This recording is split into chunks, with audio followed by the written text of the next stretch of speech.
This week marks 2 years since the start of the Russia-Ukraine conflict. The Ukrainian Association of South Africa is hosting a series of solidarity protests around the country to reflect on the conflict and to make sense of the current humanitarian situation in Ukraine. I'm joined by a representative of the Ukrainian Association of South Africa, Dzvinka, Kachur, and Ukrainian ICRC spokesperson Achille Despres. A very good morning to you both. Thank you so much for joining us.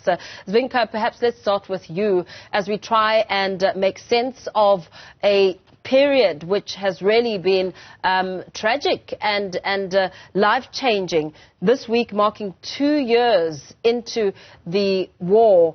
What are your observations as you and I speak? The Russia-Ukraine war rages on. Indeed, thanks a lot. And I just want to remind that it's 10 years of war and 2 years of full-scale invasion, because already in February 2014, Russian military forces have entered Crimea. And the issue that we want to raise here today in South Africa is children's deportation, taking Ukrainian children to Russia, changing their citizenship. And this also has started since 2014. Russia has been taking Ukrainian children from occupied territories to Russia, but not at the same scale as it is happening now since 2022. As you paint that picture of children deportation, Achille, perhaps weighing in and adding to this conversation, I know that the fate of over 20,000 people whose families have no news on them is one that hangs in the balance. What's happening there on the ground as the questions are in the minds of family members who have not seen their loved ones? Absolutely. Thanks for having me. And as you just said it, 23,000 people. This is the amount of people for whom relatives have contacted us at the International Red Cross to open a request for information. Sadly, we know that this is likely the tip of the iceberg in the sense that many more people may not have contacted us. But behind this number of 23,000, it's really 23,000 times stories of people. It can be a mother waiting for her son to return. It can be children who are growing up without their father and has to spend 1 or 2 birthdays without having a parent. It can be a wife waiting for her husband to return. So the pain that these families are feeling is excruciating, and it's simply unacceptable. So our message from the International Committee of the Red Cross is that it is crucial that the Geneva Conventions, that international humanitarian law is respected, in the sense that we need to be able to get information on these people so that we can properly inform these families. Dzvinka, you touch on something very sensitive as you speak about how children are being deported and, of course, the families still wanting to establish where their loved ones are. What process comes with this deportation? Is there a specific age group that's being targeted, or are families just losing children without being able to track them? Yes, Paul, I think we need to clarify that I'm talking about children being deported to Russia, and then Achille is talking about missing people. Yes. So adults. I'm talking about children, so it's from as young as a few months during March 2022 to 17 years old. Children who were forcefully taken to Russia, and then in Russia they are given Russian citizenship. Their name, date of birth can be modified so that their family cannot have an opportunity to find them. So we are talking about specific act that Russia is providing to convert Ukrainian children into Russian children. They are registered as Russian citizens. And in different parts of Russia, currently we have information that they are registered in 57 different regions in Russia, which makes it very, very difficult to identify those children.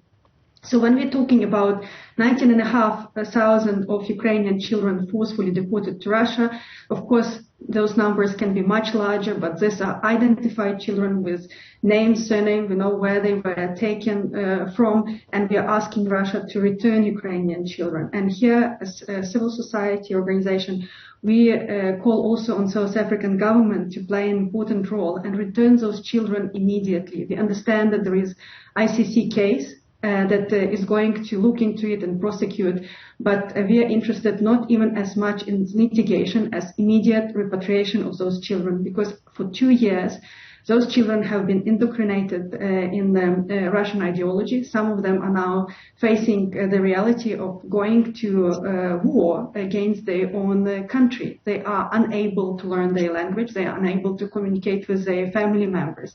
So here we really demand that all those identified children are immediately returned to Ukraine. What is the Ukrainian government officials, what have they had to say about this? If this is a question to me, I think the government is left a little bit hopeless, because there is no international mechanism that allows to return those children. This is against Geneva Convention. It has the signs of violation of crime against humanity and even of a genocide, because you're transferring one ethnical group, children from one ethnical group into another ethnical group. However, this has been raised at an international level, but there is no mechanism how those children can be identified and returned, because Russia refuses to return them. Sure.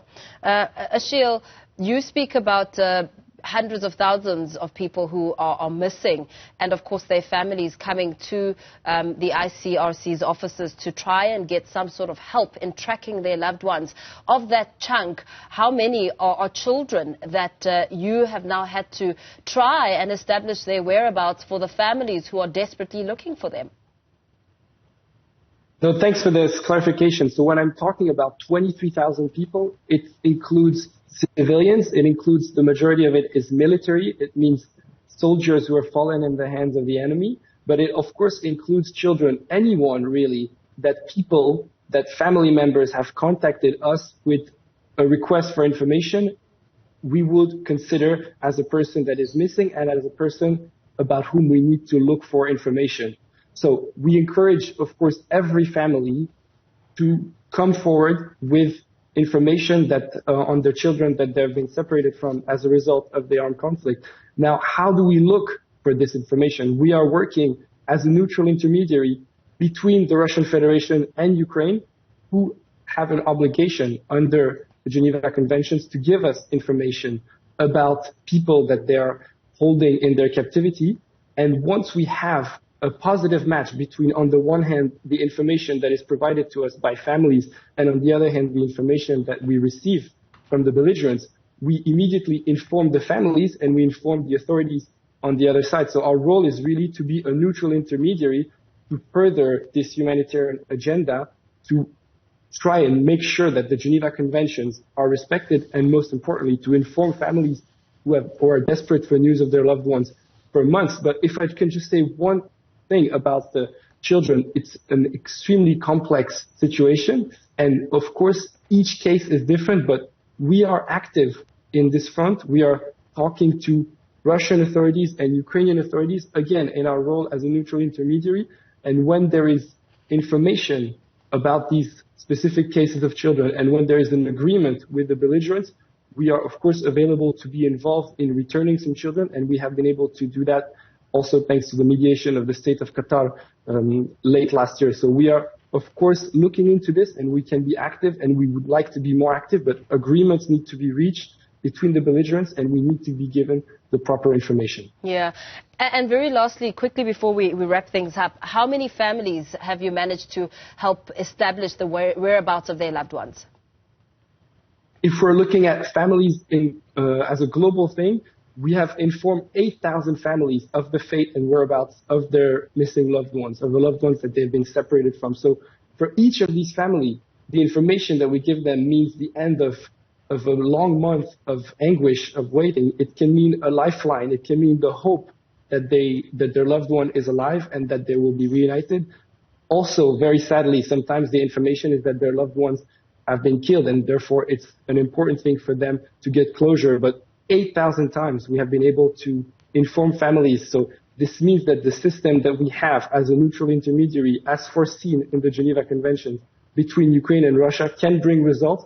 But we know that there's so much more that needs to be done. And for that, we really call on the two states to respect their obligations under the Geneva Conventions and give us the information so that we can give to these families the news of their loved ones that they so rightly deserve. Very, very well. Thank you so much to you both. Did you want to say something, Dzvinka?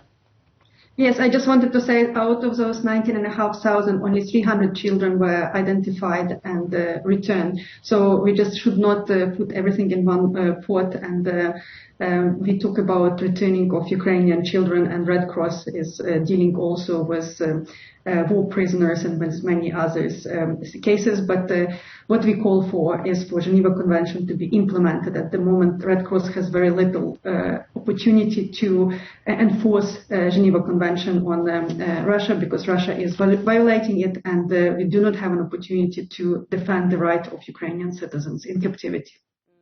Thank you so much. Wishing you both the best in your efforts. Dzvinka Kachur, who is a representative of the Ukrainian Association of South Africa, and of course Achille Despres, who's the Ukrainian ICRC spokesperson. Thank you for your time.